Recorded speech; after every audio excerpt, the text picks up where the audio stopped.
Assalamualaikum warahmatullahi wabarakatuh. Dan semangat pagi kita semua. Jumpa lagi dengan saya Rahsan di channel ini. Ya, jadi pada video kali ini kembali kita membahas soal-soal TIU CPNS ya, khususnya soal tentang analogi kata dengan analogi kalimat. Dan seperti biasa di akhir video akan ada juga oleh-oleh yang wajib dan semua kerjakan. Ya, baik teman-teman, tidak usah banyak ceritanya semua, kita langsung masuk ke pembahasan soal-soalnya.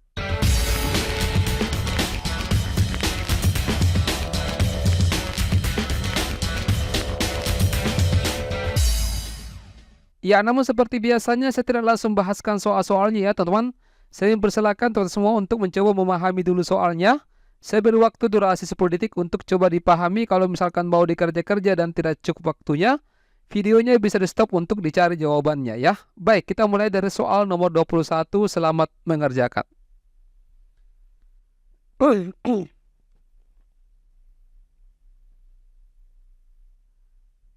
Ya, oke ya, waktu habis. Di sini ada 3 kata yang akan kita hubungkan ya, teman-teman. Nah, di sini ada ember ya, ada air, kemudian ada menampung. Di sini di rows kanan ada baterai, ada listrik, dengan ada yang masih kosong di sini kita yang cari. Kira-kira apa yang diisi di sini, teman-teman? Ya, jawaban tepatnya di sini adalah menyimpan. Ya, kata kunci yang bisa digunakan di sini adalah hubungan antara ember air dengan menampung di sini. Ember ini digunakan untuk menampung air ya, seperti itu. Jadi saya ulangi, ember ini digunakan untuk menampung air. Sama saja dengan baterai. Baterai di sini digunakan untuk menyimpan listrik. Nah, kalau misalkan mengisi ini kurang tepat ya, tidak tepat ini. Kenapa? Kalau diisikan, mengisi itu kan semacam proses memasukkan sesuatu ya. Jadi ini adalah proses memasukkan sesuatu. Ya, ataukah dalam artian baterai dengan mengisi ini ya, ini bukan fungsinya teman-teman ya. Nah, kalau menghantarkan ini lebih identik dengan kabel atau konduktor. Ya, seperti itu. Kalau menghubungkan ini ya sama saja kalau kita bilang hubungan antar perangkat misalnya ya, seperti itu. Ya, ini hubungan antar perangkat. Kemudian kalau mengisi daya ini mirip dengan bagian A. Jadi dia lebih, ya ini artinya proses pengisian. Ya, seperti itu ya teman-teman, saya kira sepakat ya untuk nomor 21 jawabannya bravo. Kita lanjut ke soal nomor 22, silakan.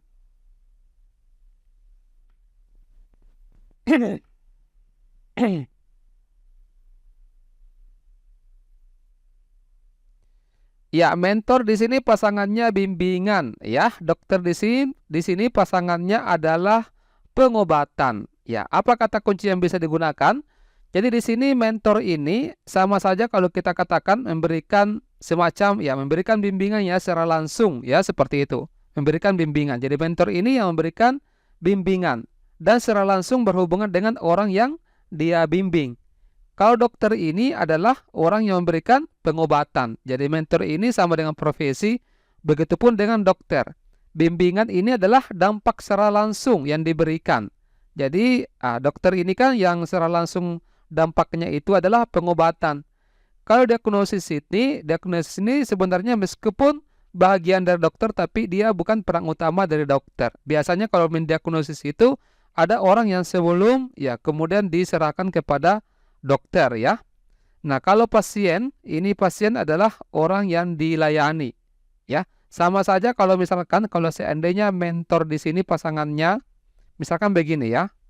Mentor ini pasangannya adalah mentee, orang yang di-mentor seperti itu, orang yang dibimbing. Nah, ini bisa dokter pasien ya, bisa seperti itu. Nah, kalau penyembuhan ini adalah hasil setelah dilakukan pengobatan. Kalau kesehatan ini malah istilah yang secara umum ya, yang di dalamnya sudah ada dokter, ada pasien, ada pengobatan ya, dan lain-lain. Seperti itu ya teman-teman, saya kira jelas ya untuk nomor 22. Sekarang nomor 23, silakan.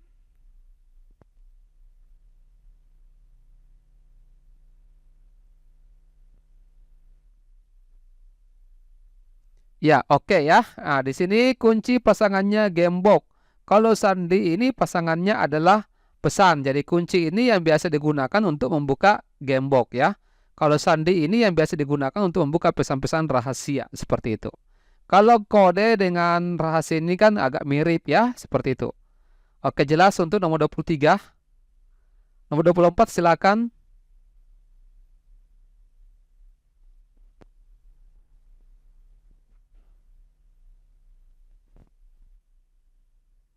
Ya, ini saya kira mudah ya untuk nomor 24 di sini. Di sini ada kucing kemudian kumis ya. Gajah ini pasangannya adalah belalai ya. Sepakat ya teman-teman. Bisa dikatakan kucing ini merupakan sesuatu yang unik atau ciri khas dari ya, kumis ini ciri khas dari kucing ya. Sama saja dengan belalai. Belalai ini ciri khas dari gajah.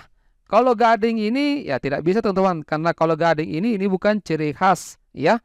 Bukan cuma gajah yang mempunyai gading ya, ada juga binatang-binatang lain itu yang mempunyai gading, misalkan babi hutan ya dan lain-lain. Ada, bisa di searching di Google ya. Oke, next nomor 25, silakan.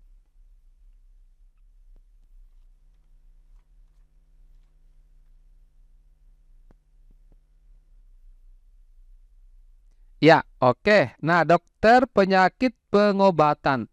Dokter ini menggunakan pengobatan ya dalam penyakit, dalam apa namanya? Dalam menangani penyakit. Saya ulangi, dokter ini menggunakan pengobatan dalam menangani suatu penyakit.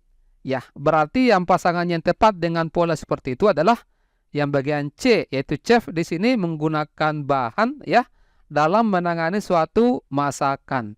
Ya, kalau guru menggunakan kelas dalam menangani pelajaran, ini kan bukan cuma di kelas ya, biar ya bisa di luar kelas. Polisi menggunakan penjara untuk menangani kejahatannya, tidak. Biasanya kalau penjara ini kan berhubungan dengan bukan polisi ya. Biasanya kalau berhubungan dengan penjara itu yang memutuskan orang masuk penjara atau tidak itu ya pengadilan ya, seperti itu. Nah, saya kira jelas juga ya untuk nomor 25 teman-teman. Kita lanjut ke soal nomor 26, silakan.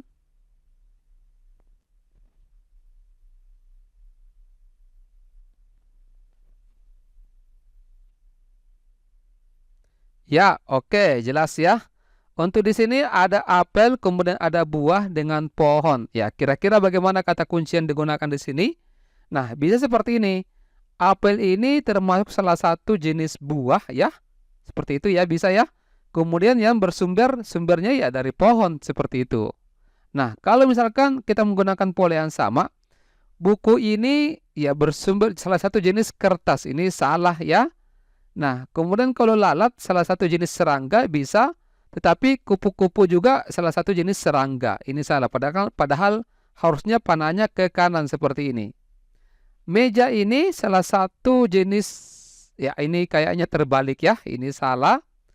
Pisang makanan, pisang ini salah satu jenis dari makanan. Nah, kemudian sumbernya makanan ini kan, ya salah satu sumbernya kan tumbuhan ya. Berarti ini langsung kita tandai sebagai, ini langsung kita kunci ya. Kertas ini salah satu jenis buku. Ini juga terbalik ya teman-teman. Ini keliru. Ya, oke, nomor 27. Nah, 27 ini adalah pola analogi kalimat ya teman-teman. Jadi dalam menentukan analogi kalimat, salah satu cara yang digunakan adalah kita harus melihat bagaimana hubungan pola kalimat yang tertera di dalam soal. Berarti kalau misalkan kita berhubungan dengan pola kalimat, berarti kita harus ingat kembali bagaimana susunan misalkan SPOK ya. Ada subjek, kemudian ada predikat, ada objek dengan ada keterangan. Ya, saya berikan dulu sedikit ya pengantar. Kalau subjek di sini adalah biasanya yang berhubungan dengan pelaku atau benda yang melakukan kegiatan. Ini melakukan kegiatan ya. Kemudian kalau predikat ini adalah kata kerja ya. Biasanya ini berhubungan dengan kata kerja. Kata kerja atau yang digunakan menjelaskan tindakan ya, seperti itu. Nah, kemudian kalau objek ini adalah sesuatu yang dikenai tindakan dari subjek. Ya, jadi saya ulangi, objek ini nanti teman-teman semua catat ya. Tidak usah saya tuliskan. Jadi objek ini adalah sesuatu yang dikenai tindakan dari subjek. Ya. Kalau K, keterangan, Keterangan ini semacam tambahan informasi yang menjelaskan apakah itu waktu, tempat, cara atau sebab dari suatu tindakan. Biasanya keterangan itu ada keterangan waktu, ada keterangan tempat, ada juga keterangan dari, ya bisa juga berupa alat ya dari keterangan itu. Ya, nanti teman-teman semua catat ya apa yang saya tulis supaya cepat ini saya jelaskan. Nah, kita lihat ibu memasak nasi di dapur. Ya, berarti kalau kita lihat polanya di sini, ini adalah subjek ya, ini adalah predikat, ini adalah objek, dengan ini adalah keterangan SPOK. Berarti kita cari di sini yang SPOK. Tapi di sini yang dicari ternyata kecuali. Berarti yang tidak sama polanya dengan SPOK. Untuk bagian A, adik ini subjek meminum susu di ruang makan. Berarti masuk ini ya. Kali ini Pak Guru menjelaskan pelajaran di kelas. Oke, ini juga masuk. Kemudian kalau ini mereka menari ya tarian tradisional di panggung ya. Ini kemudian kalau di sini bagian D, subjek ini ayah sedang duduk ya, berarti ini predikat di teras rumah. Ini K ya, berarti bisa langsung kita kunci ya delta ini jawabannya karena tidak lengkap, tidak sama dengan SPOK. Kalau ini kucing mengejar tikus, ini adalah objek, di halaman belakang adalah keterangan ya. Oke. Jelas ya teman-teman untuk nomor 27. Nomor 28 lagi silakan.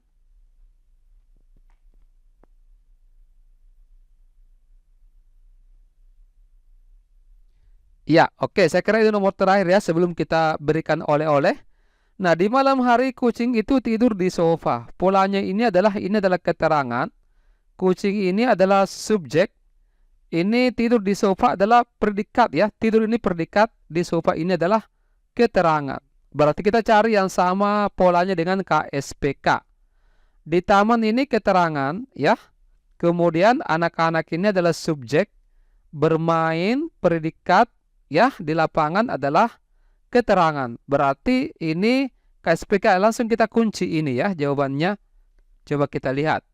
Kalau ini ayah subjek, sedang membaca adalah predikat. Ya, intinya kita cari yang ada K-nya di depan ya. Setiap pagi ini sudah salah karena bukan K di depan. Setiap pagi ini keterangan. Ibu ini subjek menyiapkan predikat ya. Sarapan ini adalah objek, di dapur adalah keterangan. Ini KSPOK, tidak sama dengan KSPK di atas ya. Ini salah.